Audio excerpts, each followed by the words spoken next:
नमस्कार मेरे प्यारे कृषि साथियों, स्वागत आप सभी का ब्राइट एग्रो क्लासेस के डिजिटल प्लेटफॉर्म पर। साथियों, आज अपन बात करेंगे जो प्लांट पैथोलॉजी सब्जेक्ट है और उसकी भी अपन बात करेंगे। सेकंड नंबर की क्लास हो चुकी थी, थर्ड नंबर की क्लास आज होने वाली है। टर्मिनोलॉजी कंप्लीट अपन ने चर्चा कर ली है और जिस भी साथी ने अभी तक नहीं देखी है वो क्लास, तो सबसे पहले जाकर वो क्लास देखिएगा, उसके बाद में ये क्लास देखनी है। इसमें दो चीजों की बात करते हैं, एक तो भाई साहब हिस्ट्री, बोले तो इतिहास, बोले तो इतिहास। इसके साथ में सेकंड टॉपिक है अपने causes of disease, causes of disease. तो भाई साहब सबसे पहले देखिएगा अपने इतिहास आता है। क्या आता है? इतिहास। वो भी अपने को भारत के संदर्भ में देखना है और दूसरा नहीं देखना है। अब की सर कैसे हम इतिहास क्या होता है ये चीजें हमारे को समझा दो बेटा। आपके प्लांट में बोले तो अपने खेत में जो प्लांट होते हैं उसमें रोग की खोज कैसे हुई, कैसे अपने को पता चला कि इसको रोग अपन कहेंगे, कैसे अपने को चला पता कि ये रोग होता है, ये किसके द्वारा होता है, इसके कारक क्या होते हैं, पैथोजन क्या होता है, होस्ट क्या होता है, डिजीज ट्रायंगल क्या होता है, इन पूरी चीजों की। और आज इस लेवल पर इसका पता है कि ये प्लांट डिजीज है और इसके साथ में ये प्लांट डिजीज इस प्रकार से डेवलप हुई, इसकी पूरी हिस्ट्री के बारे में, इसके पूरे इतिहास के बारे में अपने को क्या करना है? स्टडी करनी है, अध्ययन करना है। तो देखिएगा सबसे पहले बात करते हैं इंट्रोडक्शन की। और इंट्रोडक्शन इतिहास से आपको कई क्वेश्चन पूछ लिए जाते हैं, जैसे कि पहला क्वेश्चन तो यही पूछ लेगा कि प्लांट पैथोलॉजी के जनक भारत में कौन है। अरे भारत में कौन है जनक है बेटा? जिस जिस साथी ने जवाब दिया है इजे बटलर, इजे बटलर, जिन्होंने भी जवाब दिया उन सभी का करेक्ट आंसर है। और इसके साथ में ही अपन बात करें, इंडिया में बात करें, जिन जिन साथियों ने एंटोन डी बेरी जवाब दिया है उन सभी का क्या है बेटा? सही जवाब है। इसके साथ में ही भारत का याद रखना, इजे बटलर, जिन्होंने जिन्होंने बाजरे की जो डिजीज थी ना उस पर भी अध्ययन किया था। अब देखिएगा सबसे पहले इंट्रोडक्शन की बात करते हैं पैथोलॉजी में। तो पादप रोग विज्ञान में पौधों में होने वाले रोगों और उनके स्वरूप, कारण, प्रभाव, नियंत्रण, इनके उपायों का अध्ययन करता है। उसको अपन क्या बोलते हैं?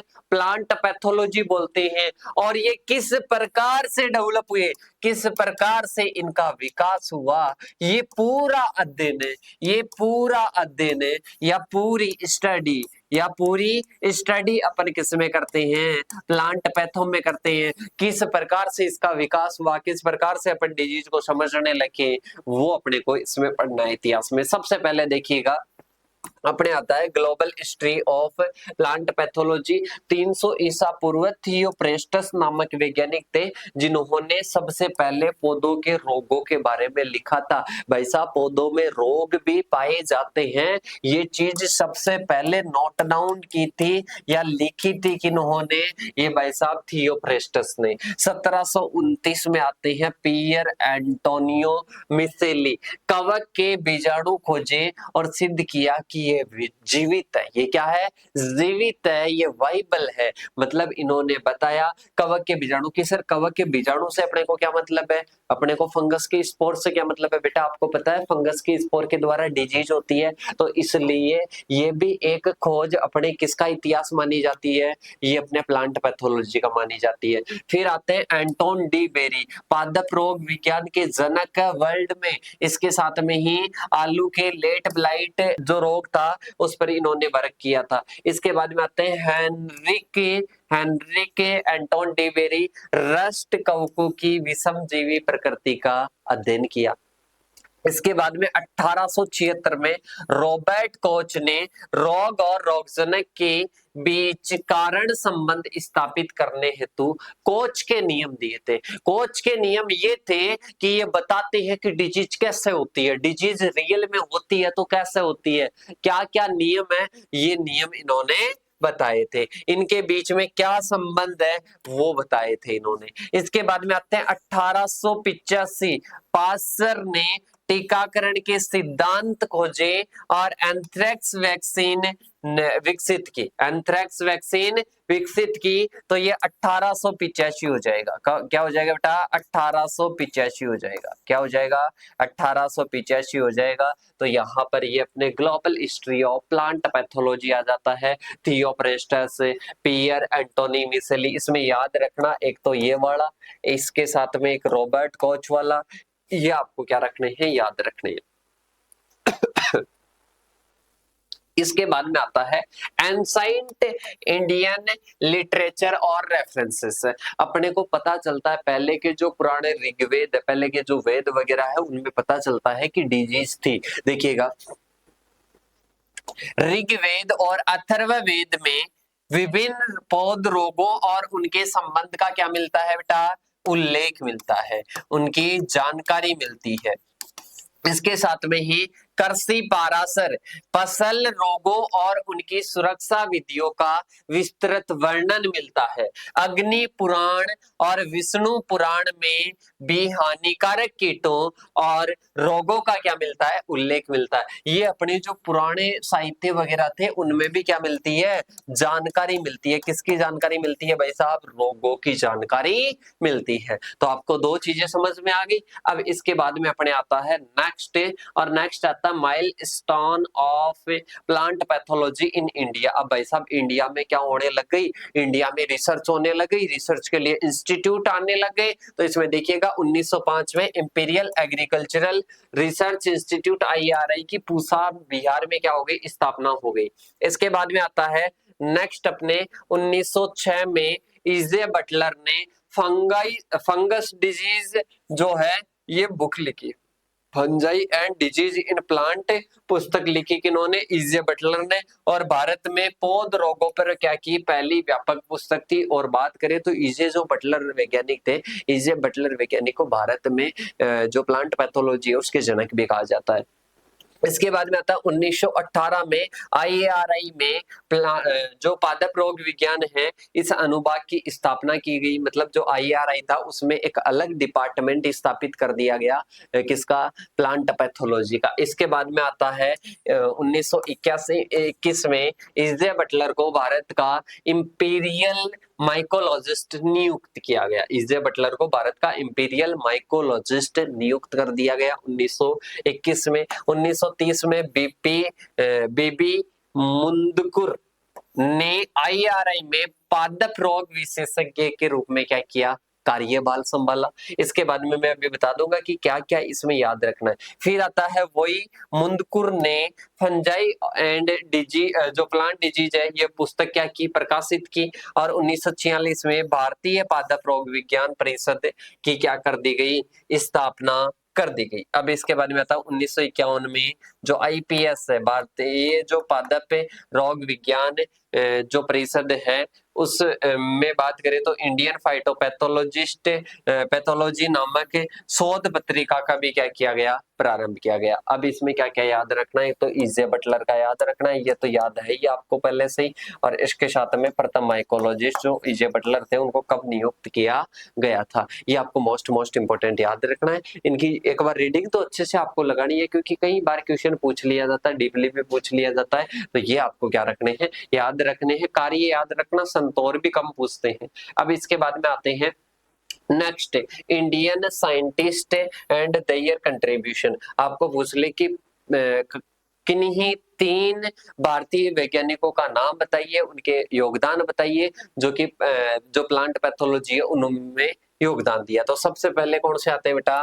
पहले आते हैं इजे बटलर, भारतीय पादप रोग विज्ञान के जनक है। और जो माइकोलॉजी बात करें तो जो फफूंद जनित रोग हैं उन पर कार्य किया। इसके बाद में आते हैं बीबी मुंदकुर आते हैं, भारत में व्यवस्थित माइकोलॉजी की शुरुआत की। और IPS के क्या थे? जो भी बात की थे परिषद, जो प्लांट पैथोलॉजी की जो परिषद है उसके संस्थापक थे। फिर इसके बाद में आते हैं MJ थिरुमलाचार, एंटी फंगल और एंटीबायोटिक्स जो है स्मट कवकों पर क्या हुआ? अग्रणी कार्य किया है इन्होंने। अब इसके बाद में आते हैं मॉडर्न एरा, मतलब प्रेजेंट टाइम में क्या है बेटा, प्रेजेंट टाइम में आपको पता है आईसीआर वगैरह, कृषि विश्वविद्यालय, और अभी तो एकीकृत इंटीग्रेटेड डिजीज मैनेजमेंट, इस पर जोर दिया जा रहा है।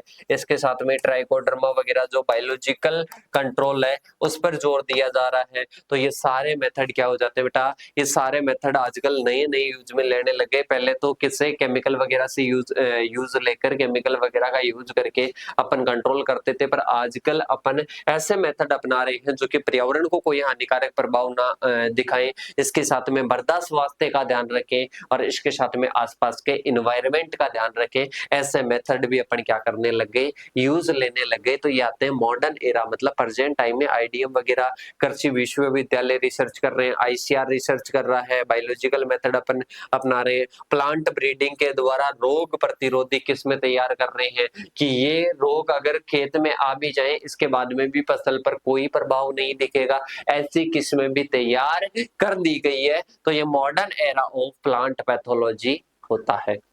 तो बेटा ये अपने क्या हो जाता है, ये इसका इतिहास हो जाता है। इतिहास के बाद में अपने आता है next, causes of plant disease. क्या आता है बेटा, कॉजेस ऑफ प्लांट डिजीज आता है आपका जो है थर्ड जो टॉपिक है। थर्ड टॉपिक कंप्लीट हो गया। इसी क्लास में अपन फोर्थ टॉपिक भी करवाएंगे, हिस्ट्री कंप्लीट हो गई।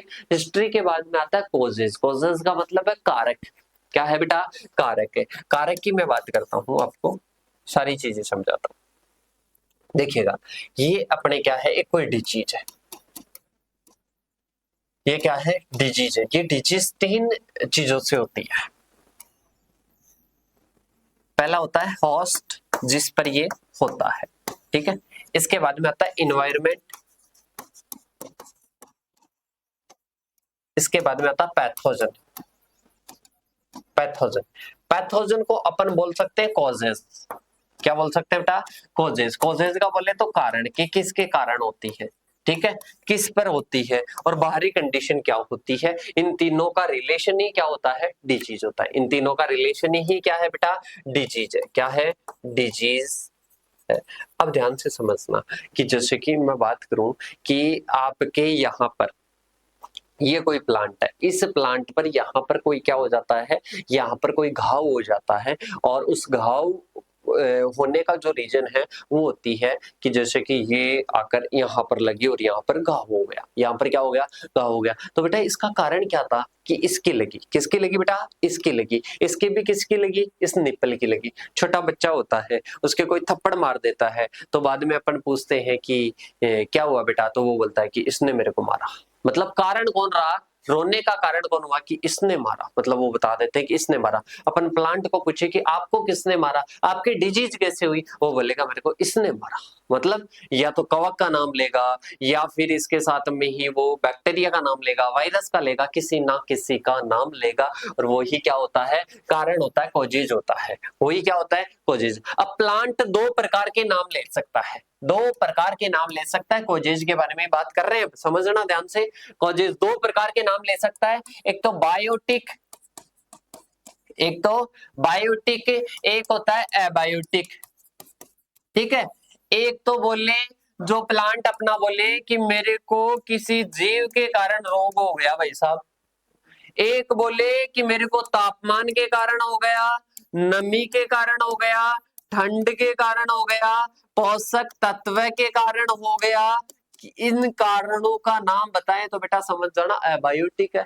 और जीव का बताएं, जैसे कि बैक्टीरिया हो गया, बैक्टीरिया हो गया, इसके साथ में वायरस हो गया, इसके साथ में ही अपने फंगस हो गया। क्या हो गया बेटा, फंगस हो गया।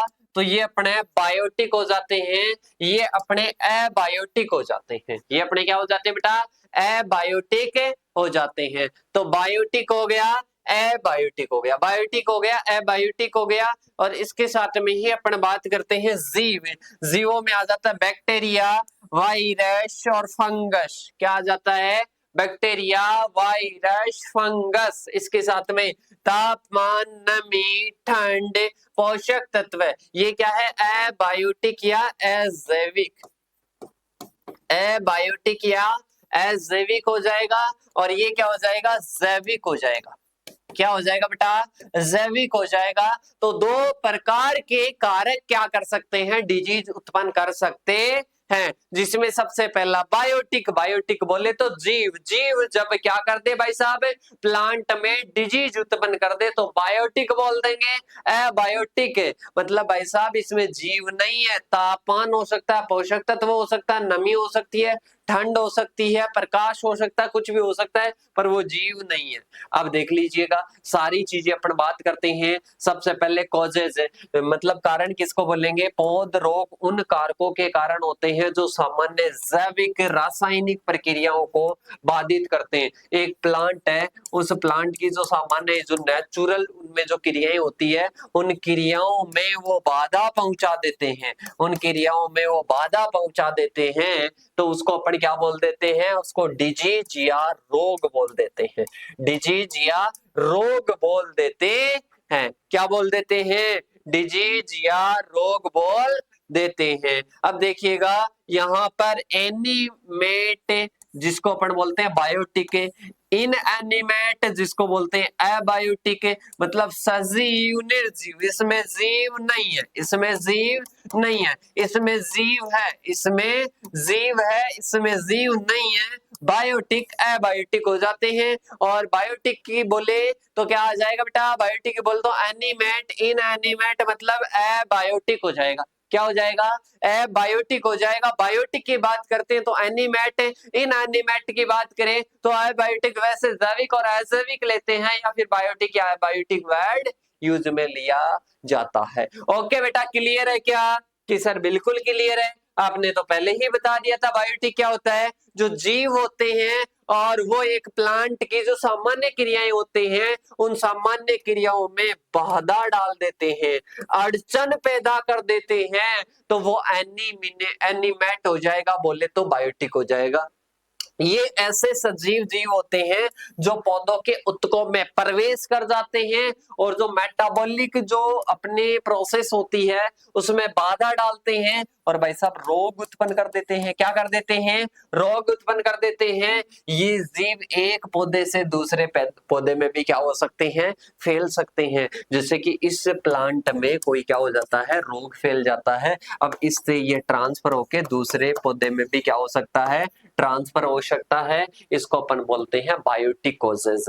बायोटिक कॉजेज में सबसे पहले फंजाई आ जाएगा। वैसा फंजाई मतलब कवक, कवक के द्वारा होने वाली एक डिजीज का नाम बताओ। अरे बताओ बेटा, क्वेश्चन पूछा जा सकता है, कवक के द्वारा होने वाली एक डिजीज का नाम बताओ। आप बता सकते हो, 12th पास करके आए हो तो सर हम बता सकते हैं, बिल्कुल बता सकते हैं। तो नाम आ जाएगा क्लेविसेप्स फ्यूजिफॉर्मिस, अर्गट डिजीज ऑफ बाजरा या पर्ल मिलेट।